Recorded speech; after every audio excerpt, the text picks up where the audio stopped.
got no technical support here, so the university has left me in charge of this entire console. I know. It's so scary. We have got some fabulous speakers this afternoon, and our first of the afternoon, I'm delighted to say, is a woman who, just like John, I cannot believe what you fit into life at all. So, Sarah Hunt has a full-time job. She also volunteers for the RSPB on a very regular basis. She also has done amazing work with the Shoreham District Ornithological Society, and I believe the Shoreham District posse are in the house. There they are, yes, complete with their new chair. Okay. And now, you'll see with the t-shirts coming up, Friends of Adur SSSI and all the work that Sarah's done there. So please welcome on stage Sarah Hunt.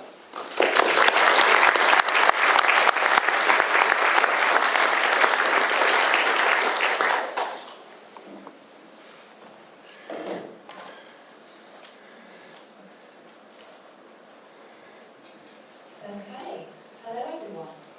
It's a real pleasure to be here today so that I can tell everybody a little bit about the small community initiative that we set up a couple of years ago, less than 2 years ago, to try to make a difference to a very special area in Shoreham. Put it on your chin. Keep it on your chin. Can't hear you. So here we have, can you all hear me now? Yeah, good. Sorry, I'm new to a microphone. So here we have, here, in the middle, this area here next to Worthing is the Adur Estuary SSSI, an area of salt marsh. The other areas circled in red are also areas of salt marsh on the south coast here. On the far left you have Chichester and Pagham Harbours, and on the far right you have Sandwich Bay in Kent. And those areas of salt marsh are the reason that the Adur Estuary SSSI was designated as a site of special scientific interest back in 1987. The distance between Sandwich Bay and Pagham Harbour is about 135 miles. So you can see from this geography how important these remaining areas of salt marsh are for migrating birds coming across the channel on their long journeys. One of the species for which the Adur SSSI was designated is the ringed plover. There are two others, being Dunlin and redshank. And the numbers of ringed plover have plummeted over the years on the reserve. There were 300 to 400 of them in the 1990s, and this has massively reduced. The BTO lists their reasons for the decline being predation, and of crucial relevance to the SSSI is disturbance. You can see from this graphic here, this is derived from data from SOS, Shoreham District Ornithological Society, which has a massive amount of data for the area, and you can see the decline over the years. So what is a SSSI? It may seem a very obvious question. It is a designated area under the Wildlife and Countryside Act, and both the public and the landowners have a statutory duty to not allow any reckless or deliberate disturbance of any of the species for which the area is designated, or to damage the salt marsh vegetation. What's crucial about a SSSI is that it is not a nature reserve. So a lot of the infrastructure that you commonly have with a nature reserve, such as signage, pathways, or education or public awareness, is lacking. The area of land for the Adur SSSI has over 60 landowners. And there are 7 governmental organisations which are involved with the area. There's the Marine Management Organisation, which has jurisdiction up to the mean high watermark. Natural England, of course, is involved in being a SSSI. And then there is Adur Worthing Council is one of the landowners, West Sussex County Council. The IFCA has jurisdiction over the sustainability of fishing within the area. So there are a lot of statutory bodies, a lot of landowners, and this shared responsibility means that there isn't a cohesive approach to looking after the area. So this is a zoom in from the map which I had earlier. You can see here is actually an RSPB reserve, and the hatched area is the SSSI. The actual land area is only 0.6 square kilometres, and you can see that 60 landowners and 7 statutory authorities can mean that the area is not properly looked after. But crucially, looking at this map, you can see that it has urban development on all sides, and roads, and there are no fences. So there is public access on all sides down through the salt marsh onto the mudflats, and there's nothing stopping people going down into that area. There are challenges and opportunities from a SSSI being in an urban area. So of course the challenge is that there's this lack of awareness in this protected area, and there is of course unintentional damage. But the opportunities, that value in urban nature for people to engage who may not ordinarily have done so. I need to make sure that I include everything that I want to tell you about this area. So the idea of the Friends group came about because there's this challenge of all the landowners and the statutory authorities, and there wasn't this cohesive approach. So there needed to be one organisation which was championing the SSSI and making sure the area is properly protected for nature.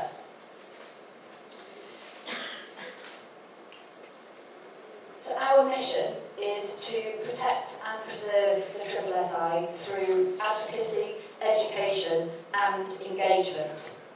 We are going for a holistic approach, top down and crucially bottom up. Bottom up involves the engagement with the community, but we're also using the law to try to nudge the authorities to not shirk their responsibilities so that they're aware of their responsibilities and to step up and do what they should be doing for the site. So over many years, the predecessor to the Friends of Ada SSSI group was the Ada subgroup, and this included ESTOS, Ada Worthing District Council, Shoreham, Sussex Wildlife Trust, the Ouse and Ada Rivers Trust, and I think there may have been a couple of others, but they wanted Natural England to do a condition assessment of the area and also to start to address the issues of disturbance within the area. So after 2 years of many meetings, many workshops, the management report was finally published in February 2026. There are members of the audience here, Tony Benton of ESTOS, who has put a phenomenal amount of work into this report. And the French group has been handed the implementation of the recommendations from that report. The report recommended signage along the river. There is no signage. There are a couple of information boards, but there's no real signage, repetitive signage, so people know where they are and how important the habitat is. But it also recommended education of the community as well. The Ada River Recovery Project, this is a landscape scale project and it's led by NEP. We are working alongside NEP because the upper reaches of the SSSI are within the geography of the Ada River Recovery Project. That aims to take poor quality farmland from either side of the river and to effectively hand it over to nature, and in return the farmers get payment. Wheel to Wave is about nature corridors. Most of you probably already know about this, and the Ada SSSI is part of the corridor of the Ada River. At the bottom we've got about dogs on leads by law. So as I mentioned before, the whole of the area is accessible, and one of the big problems are dogs being off lead in the SSSI and running and chasing birds. So I petitioned the council and I said we need a dogs on lead bylaw for the whole of the perimeter. It went out to consultation and understandably the dog walkers were not supportive of it. I have a dog myself, so I'm not anti-dogs, I'm not anti-dog walkers. The council said, well, this is what the consultation response is, and I reminded them that their duties under the Wildlife and Countryside Act meant that they had an absolute obligation to protect the area. So we came to a compromise, and I said, please can you pay for some signs, and so they are. So we're about to put in 26 signs around the SSSI to try to make people more aware of where they are. So this is the sign that hopefully will be going in. We're going through a lengthy process of consenting with Natural England, getting consent from the different landowners, searches at the land registry, designing the signs. It's a long process, a lot longer than you'd think it would be, but we are getting there. We have also put together some codes of conduct for different user groups, from bait diggers to bird watchers, paddle boarders, and other user groups on the river. The RSPB marker buoys. So, as I mentioned before, there is a small area within the SSSI which is an RSPB reserve. And for many years, there was a group of bird watchers within Shoreham, RSPB, voluntary wardens, and members of SOS who wanted some marker buoys to go into the reserve so that paddlers know that it is a reserve, that it's not to be crossed because of disturbance of resting birds. So, with my RSPB hat on, and I kind of cross over to the Friends group, I took upon myself to do the project to get the buoys put in, and it took ages. But with consent from Natural England obtained and MMO consent obtained and consent from the Port Authority, the buoys finally went in July 2025. The buoys were funded by a very generous donation from SOS, and the donation came from the late Richard Cowser, who was, I understand, a real advocate of buoys going into the reserve. The SDOS also funded the buoys, as well as some private donors too, and we are informed by the on-site voluntary warden who lives in a houseboat that they have had an excellent effect, and I am relieved. And there are very few paddlers who now ignore the buoys. They know that it's a reserve, and they avoid disturbing the resting birds. And we hope that the same happens with the terrestrial signs that go in. So engagement. So my colleague Sam, who is with me today, undertakes most of the engagement activities.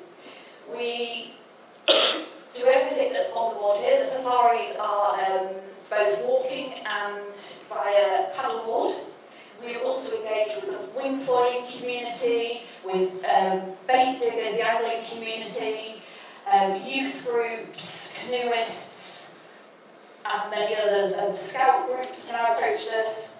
Our walking safaris are very popular. We thought that they may tail off, but they seem to get more and more popular. We also always have an excellent birder from SDOS helping to lead those walks. And crucially, with those walks, we are getting people interested in birds who are novices. A lot of the people that come are beginners, and they're getting the bug, including children. We will be at the NEP Stalk Festival. The NEP have invited us to do the dog walking liaison at this festival. It's a difficult nut to crack, but we need to raise awareness with dog walkers. It's a key issue that needs to be addressed. It's difficult, as I said, and it is a key concern of ours. We'll also be doing the Ada Arts Trail in June. That is to try to engage people with nature via art. We'll try to get as many people engaged as possible, not just serious birders, it's a whole community. So here are some pictures of what we've been up to. These are our very popular paddleboard safaris, which Sam runs. People see the river from a different angle, and they learn responsible paddling. And a lot of the people that come have no idea about staying within the main channel of the river and trying to avoid birds flying up. This is one of the list pics that we did a couple of weeks ago as part of the Keep Britain Tidy campaign. My daughter's on there, and her friend in his karate kit. So we picked up litter from a couple of sides of the river, and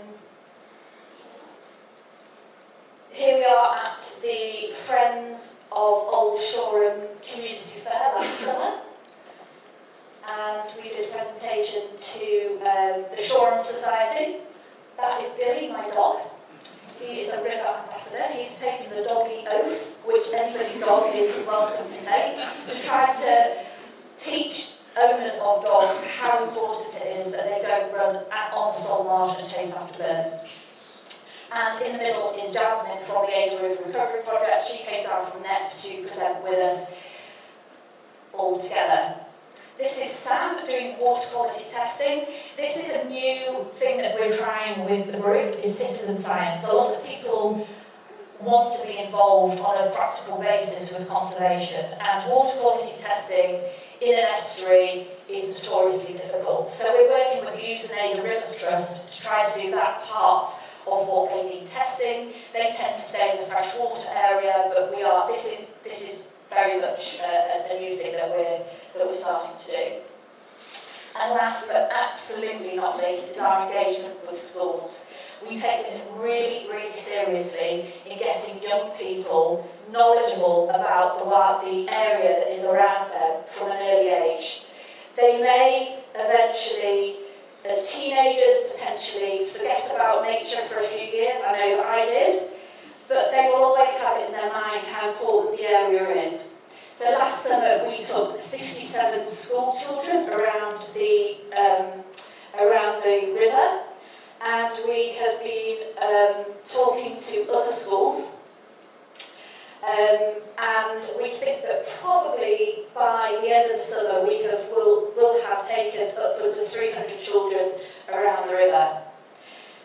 What really came out of this walk was how enthusiastic the children were about seeing the different species of birds. And the biggest challenge was actually trying to get them to share 2 pairs of binoculars. So we got funding from Sussex Bay, and with a generous discount from Feathers Optics as well. And we now have 25 pairs of binoculars, good quality binoculars, so that the children can actually see the birds up close and they can really see what they're looking at on the river.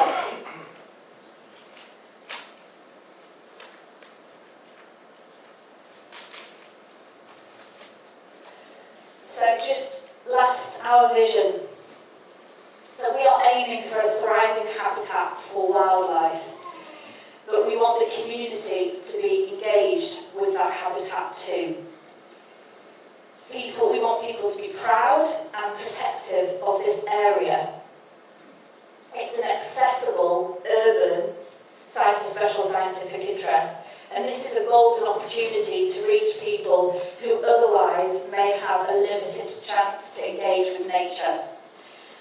And we know that engagement with nature is fundamental to human well-being, both on an individual and a collective basis.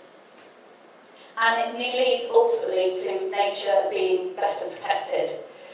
So we hope that our vision comes to fruition and that we can be part of the wider tapestry of change that's happening in Sussex. We want more wildlife back to the river, and that's our ultimate aim, and we hope that you can sign up to be a subscriber of our emails. We've got no joining fee for our organisation. We're completely, Sam and I do this in our spare time, and we have no funding at all, and we just want people to sign up to the emails so we can show the authorities, look how many people care. Thank you very much.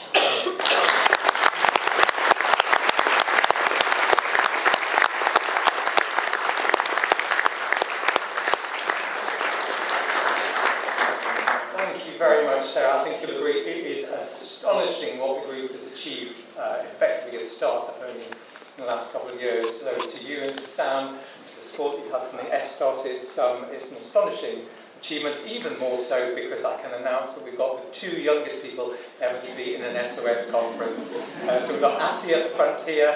Atty, wave to everybody. And even more so, here comes Jasper Charles, 5 months old. Atty named after David Attenborough.